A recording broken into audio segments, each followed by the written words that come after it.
Vou começar jogando para você, Ricardo. Porque esse julgamento do Bolsonaro tá dando o que falar.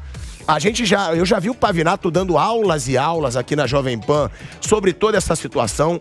E é uma bizarrice atrás da outra. Primeiro, que envolve coisas do 8 de janeiro numa ação que é de 2022. Exato. Como? Uma ação que é de 2022, tendo argumentos do dia 8 de janeiro de 2023. O que é ilegal. O que não está previsto na Constituição Federal.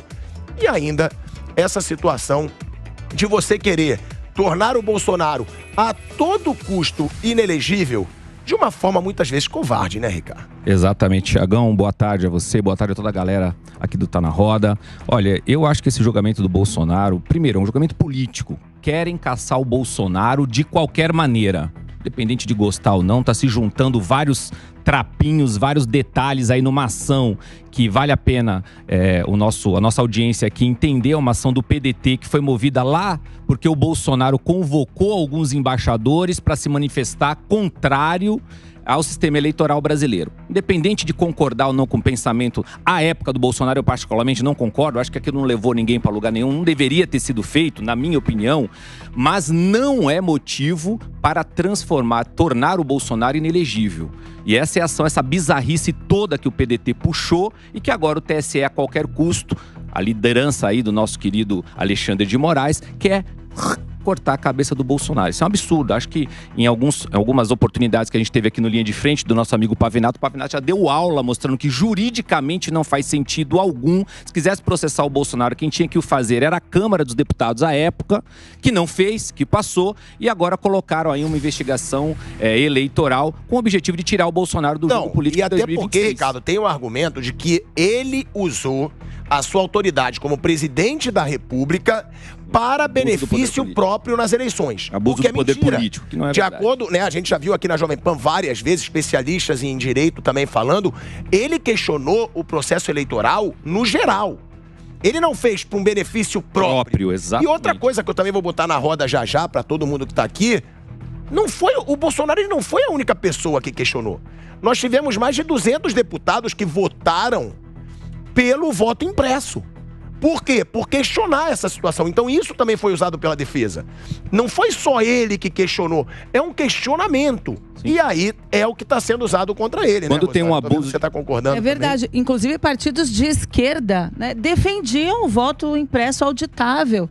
Eu era na época do PSB, né? Hoje estou no PL, mas eu vi as discussões. Não tem nada a ver, né? Questionar. É a primeira vez, eu acho que a presidente Dilma sofreu um impeachment e ela se tornou elegível. Agora, o Bolsonaro está sendo, né, e a gente tem que aguardar para ver, mas infelizmente o sentimento na bancada do PL é que as coisas não vão ficar boas, né, que ele vai acabar se tornando inelegível, mas acho que a força dele vai aumentar muito mais com isso, porque ele vai apoiar, ele está viajando assim como a Michelle Bolsonaro, está viajando pelo Brasil, porque não tem mais como conter essa força de pessoas que estão descontentes, né? Metade da população brasileira não queria que o presidente Lula fosse eleito, então é uma força importante que a gente precisa considerar. Então eu estou aí acompanhando, mas são narrativas e a gente vê, né, quem tem o poder, né, agora no governo é a narrativa que funciona e eu não concordo com isso. A gente está bem chateado com a situação e começou lá atrás, viu, Thiago? Porque quando a Câmara votou para prender o Daniel Silveira, que aqui sou contra o que ele falou, repudio as falas, mas não era, né? Era a Câmara que tinha que decidir se ele seria preso ou não. Então, a partir dali, eu acho que tomou um caminho que vai ser difícil a volta agora. Olha, eu tô aqui também com o Doval, com o Volney, eu sei que muitas vezes eles têm contraponto. Agora, uma coisa que eu queria trazer sobre essa situação que a Rosana levantou. A gente tem um presidente que foi condenado em 3 instâncias da Justiça. Ele foi condenado em 3 instâncias da Justiça. E foi preso. E foi elegível. A gente tem a Dilma, que sofreu um impeachment, que eles chamam de golpe. Eles podem questionar golpe, podem questionar processo eleitoral, mas a direita não. Também elegível. Seria justo, Doval, o Bolsonaro inelegível com Lula e Dilma tendo podendo ser elegíveis? Sim. Bom, boa tarde a todos. Obrigado pelo convite mais uma vez. Para quem me conhece sabe, eu não sou bolsonarista, eu tenho uma opinião bastante divergente da deputada que está aqui, às vezes do nosso amigo cientista político, mas neste caso em específico, né, e eu não quero defender Bolsonaro aqui, não dá para você dizer que a gente está num país sério, né? A gente sabe que, infelizmente, os julgamentos hoje, eles não são imparciais. Eu sou vítima disso, né? De um julgamento político. E eu acho que o que está acontecendo com o Bolsonaro é isso, né? Independente, eu acho que a gente tem que separar isso aqui em três coisas bem diferenciadas para a gente não misturar uma coisa com a outra. Uma coisa que o Bolsonaro fez, aquela reunião ministerial, que para mim foi uma das maiores vergonhas que o Brasil já passou na sua história, né? Um presidente chamar os embaixadores do mundo inteiro para tentar descredibilizar o sistema eleitoral do próprio país. Isso tanto que a palestra dele, o PowerPoint estava escrito briefing, né? Isso foi uma vergonha. Agora, isso é passível de torná-lo inelegível? Qual que é o argumento da defesa do Bolsonaro, inclusive? Sabendo que o mérito, inclusive, é ingrato, a defesa do Bolsonaro não focou no que foi dito ou na ação em si, mas por ela estar fora do período eleitoral, né?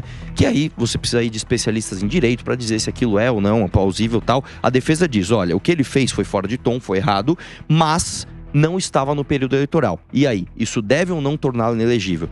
E aí vem a minha opinião. Eu acho que isso pouco importa. Porque as pessoas, os julgamentos hoje no Brasil, infelizmente, não partem da imparcialidade da letra da lei, partem da vontade. E aí tem uma terceira opinião que eu tenho aqui, até estava conversando com o nosso amigo do bastidor, que é uma extrapolação no gráfico. Eu vou tentar dar uma de mãe de Iná, que eu acho que o que vai acontecer é que, neste caso, talvez o Bolsonaro não fique inelegível. Por que eu acho isso? É uma prática, inclusive, da justiça, colocar o caso mais leve primeiro, julgar a favor de alguém que vai se ferrar lá na frente, para mostrar, ó, estamos imparciais, e depois o checkmate. Outro sintoma que eu acho que isso pode acontecer, o fato do Cássio Nunes não ter pedido sequer a vista, né? Só explicando para as pessoas o que um ministro pode fazer. Ele pode pedir vista do processo. Quando ele pede vista do processo, né, se ele é um ministro do STF, qual que é o prazo dele? Indeterminado. Ele põe na gaveta e um abraço. No caso do TSE, não. Ele tem um prazo ali de 90 dias. Você adiar um julgamento 90 dias é uma excelente ferramenta de defesa. O Cássio Nunes não fez isso. Então, a meu ver, pode ser um sinal de que desta vez o Bolsonaro vai ganhar o julgamento. Posso cravar? Claro que não. Mas eu acho que, de acordo com as evidências que a gente tem, talvez esse seja um caminho para parecer que ele vai ganhar e depois o tornar inelegível por outros processos que ele tem.